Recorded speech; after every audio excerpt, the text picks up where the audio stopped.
এবং আমার মনে হয় মীনাক্ষীদিকে যে স্পেসটা দেয়া হয়েছে, বহু বছর পর পশ্চিমবঙ্গে আমরা একজন মহিলা নেত্রীকে পেয়েছি যিনি শুধু মহিলাদের নেত্রী নন, যিনি আপামর জনসাধারণের নেত্রী।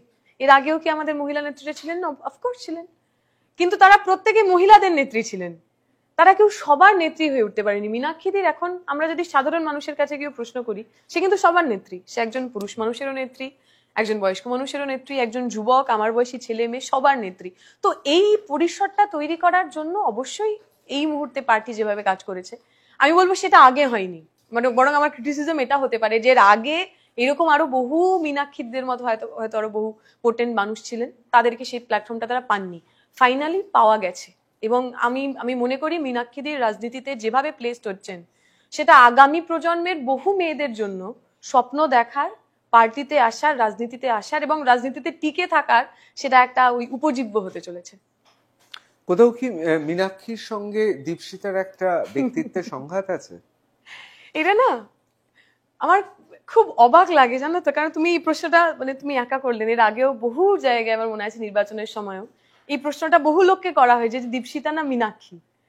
কিন্তু সমস্যাটা হচ্ছে এই একই প্রশ্ন আমি আমার পার্টির কোনো দুই পুরুষ কমরেডের মধ্যে কাউকে করতে দেখি না। কেউ বলেন আচ্ছা সৃজন না প্রতিকূর, আচ্ছা সৃজন না শতরূপ, অথবা প্রতিকূর না শতরূপ, শতরূপ না কলতান, এই প্রশ্ন কেউ কাউকে করে না।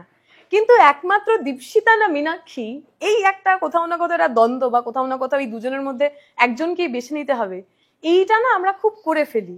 এবং আমার মনে হয় এটার পিছনে আমাদের একটা এই এতদিন ধরে লালিত পালিত একটা ওই পেট্রিয়ার্কাল বক্স রয়েছে।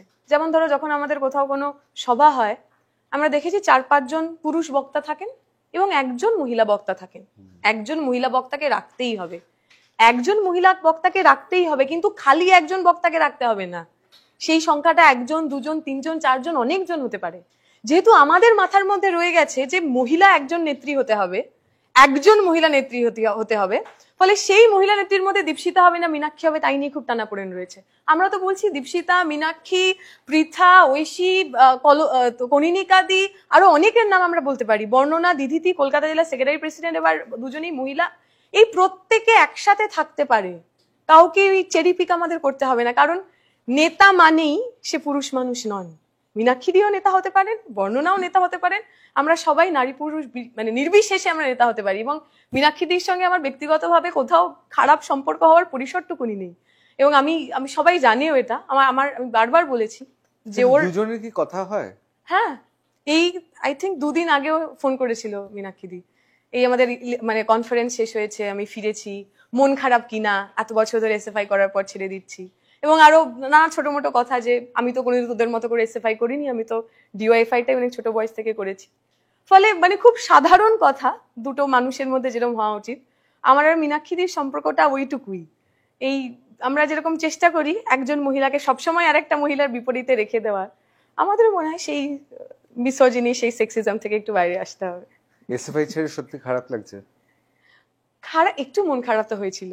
এবং আমাদের একটা বিদায়ী ভাষণ হয়, তাতে সবার ব্যাপারটা এরকম ছিল যে আমি কিছুতেই কাঁদবো না, সবাই আর কি সেই মেন্টাল প্রিপারেশন নিয়ে গেছিলেন। আমার মনে হয় যদি আমার খুব কান্না পায় আমি বক্তৃতার মাঝখানেও কেঁদে দেবো, কাঁদাটা এমন কোনো খারাপ ব্যাপার নয়। কারণ সত্যিই তো আমরা অনেক এসএফআই যারা করেন ছোটবেলা থেকে একটা সংগঠনের সঙ্গে নারীর যোগ হয়ে যায়, মানে বড় হয়ে ওঠা এবং এসএফআই করা দুটো একসাথে হয়েছে। ফলে এই যে এত বছরের একটা রুটিন, এত বছরের একটা জীবনকে দেখা, নিজেকে দেখা, সেইটার তো একটা ছেদ পড়ে।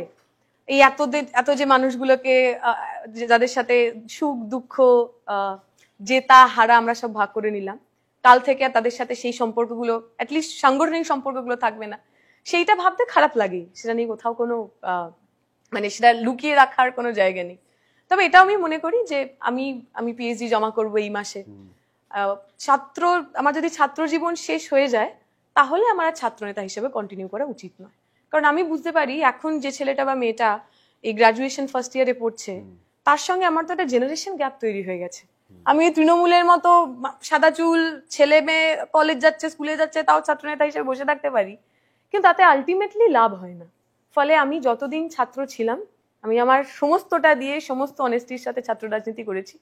নাও মাই স্টুডেন্টশিপ ইজ গেটিং ওভার। সুতরাং আমার এখন জীবনের যে নতুন অধ্যায়, সেই নতুন অধ্যায় শুরু হবে এবং রাজনৈতিক ভাবেও সাংগঠনিক ভাবেও তাতে নতুন অধ্যায় যুক্ত হবে। কোথাও কি মনে হয় এই ছাত্র রাজনীতিটা দীপশিতাকে দীপশিতা করলো? অবশ্যই তাই। আমি তো সবসময় এটা বলি যে আমি যদি এসএফআই না করতাম তাহলে অনেক কিছুই হতো না। এবং এই যে জেএনইউতে যাওয়ার পিছনে আমার পার্টির দুটো খুব ইম্পর্টেন্ট ভূমিকা রয়েছে।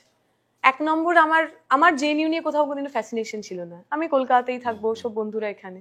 আমার মার একটা জেএনইউ নিয়ে ফ্যাসিনেশন ছিল, এবং তার কারণ হচ্ছে সীতারাম ইয়েচুরি এবং প্রকাশ কারাট যে আছে, ওনারা ওইখানে পড়েছেন, ওনারা এত সুন্দর কথা বলেন, সুতরাং আমার মেয়েও জেএনইউতে পড়বে। ফলে এই যে জেএনইউর স্বপ্ন বা জেএনইউতে যেতে হবে, এটা আমার মার পারসুয়েশন। এবং পরীক্ষা ক্লিয়ার করার পর, রেজাল্ট বেরোনোর পরও আমি প্রায় আমার যাওয়া হচ্ছিল না, কারণ ঠিক তার আগের বছরই নির্ভয়া কাণ্ড হয়েছে।